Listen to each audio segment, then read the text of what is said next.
Hi, this is Congressman Tom Cole, the 4th District of Oklahoma. It's another one of our congressional chats. We're going to try and cover a little bit more than a week this time because it's been a while since we've done this. 2 or 3 weeks ago, we were actually in the district and, of course, experienced with every other Oklahoman the incredible weather, 9 inches of snow and, of course, sub-zero weather day after day like we've never seen before.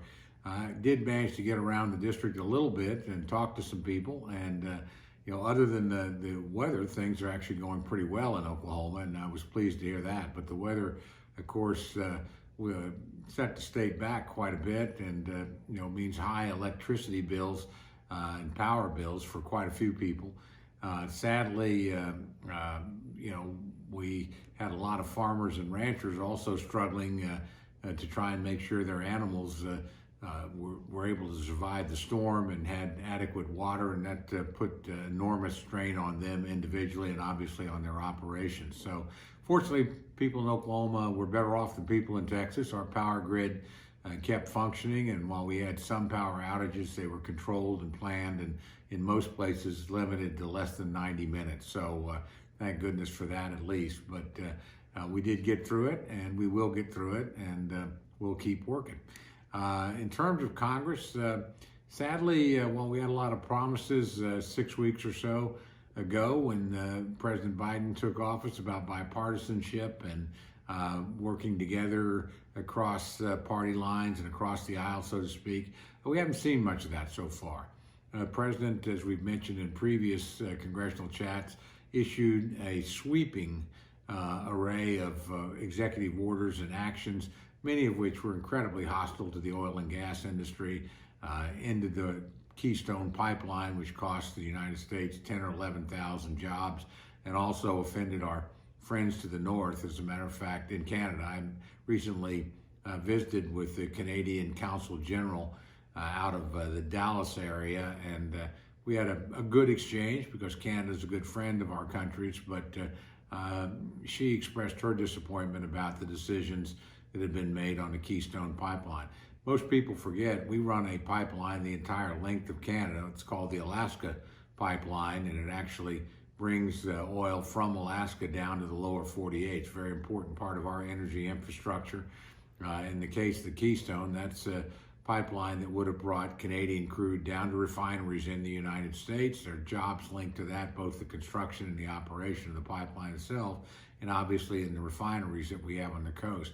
And the sad thing is this pipeline was canceled in the name of environmentalism. Environmentally, the smart thing to do is build a pipeline. The oil's still going to come, but it's now going to be transported by rail and by truck, and that's environmentally much more dangerous and much more difficult than moving it by pipe. Up here in D.C., we've seen 2 significant pieces of legislation, again, where I think Democrats had an opportunity to work in a bipartisan fashion and chose not to. The most important one was the latest in the coronavirus relief bills. And it was brought to the floor in something called reconciliation, which is an arcane budget process, but it means you only need 51 votes in the United States Senate. It's a $1.9 trillion bill. I actually favor some additional relief, have supported in the past additional checks to families in need. Certainly, we're all in favor of more money for vaccine development and vaccine distribution.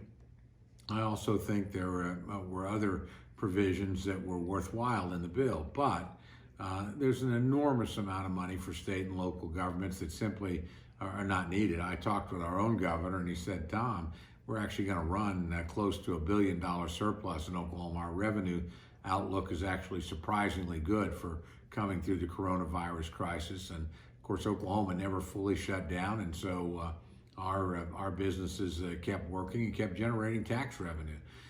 In addition to that, the Democrats changed the formula whereby we distribute that revenue, so Oklahoma is shortchanged.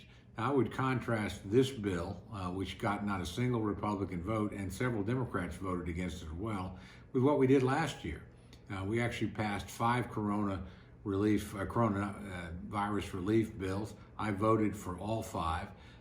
They were, I think, badly needed. We spent $4 trillion and I think did some good. Helped a lot of businesses through the Paycheck Protection Program, helped a lot of needy Oklahomans with direct assistance, provided additional support for unemployment for those who lost their jobs through no fault of their own. That's the right way to proceed. All 5 of those bills, again, passed with overwhelming bipartisan majorities and were signed by President Trump. Sadly, in this case, the coronavirus bill, which passed the House, didn't get a single Republican vote. I don't think a single Republican will vote for it in the United States Senate either. Again, there's just a lot of unnecessary spending in there. There's also an arbitrary increase, at least there was in the House version, in the minimum wage that would bankrupt a lot of small businesses in Oklahoma. There were other policy provisions that were not favorable to the energy industry. So rather than to compromise, we've got a Democratic majority and the president really cramming it down everybody's throat. We saw something similar to that today in the House, where we passed what's called H.R. 1. It's an overhaul of the election system of every state in the country, really federalizing that. Historically, we've left elections in the hands of the states to operate and supervise. We have a model system in Oklahoma. As a matter of fact, the secretary of the Oklahoma Election Board since 2009, a gentleman named Paul Xerox, sent every member of our delegation a letter urging us to vote no on this overhaul of the election system. He went through all the ways in which it would make ballots less secure in Oklahoma and make the operations of elections more difficult and frankly more vulnerable to manipulation and corruption. So confronted with something like that, not surprisingly, again, every Republican voted no, passed essentially on a straight party vote.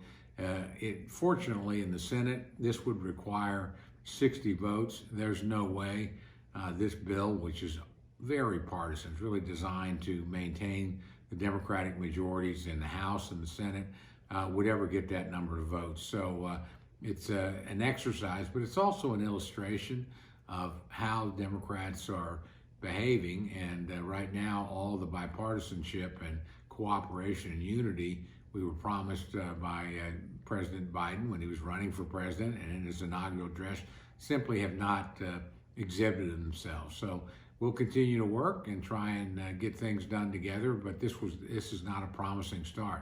Let me end though with some good news. We did approve, or the FDA did approve, and then the Center for Disease Control approved yet a 3rd vaccine for coronavirus. That's by Johnson & Johnson. It's a single shot vaccine. It's a vaccine that doesn't have to be stored at extraordinarily low temperatures, so it's much easier to distribute. It's very effective in tests that it prevents people not only from dying, but getting so sick that they have to go to the hospital.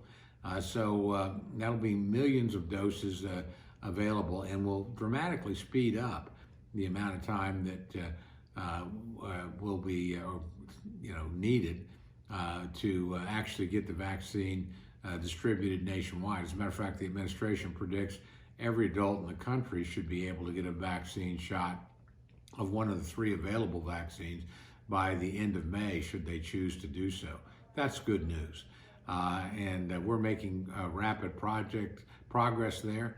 I think it would be only fair to give President Trump a lot of credit. All 3 of these vaccines were developed under a project he began called Project Warp Speed. These vaccines have come online faster than any vaccine in human history. Normally it takes a minimum of 4 years. In this case, the American pharmaceutical industry and our federal researchers at the National Institute of Health and our own labs were able to get the vaccine developed within 10 months, and the distribution process started within 11. So millions of Americans are going to be safe and secure. If you have an opportunity to take a vaccine, please do so. You should have that opportunity soon. It's the best way to make you and your family safe. It's the best way to help the broader community to slow the spread of the coronavirus. American ingenuity is second to none.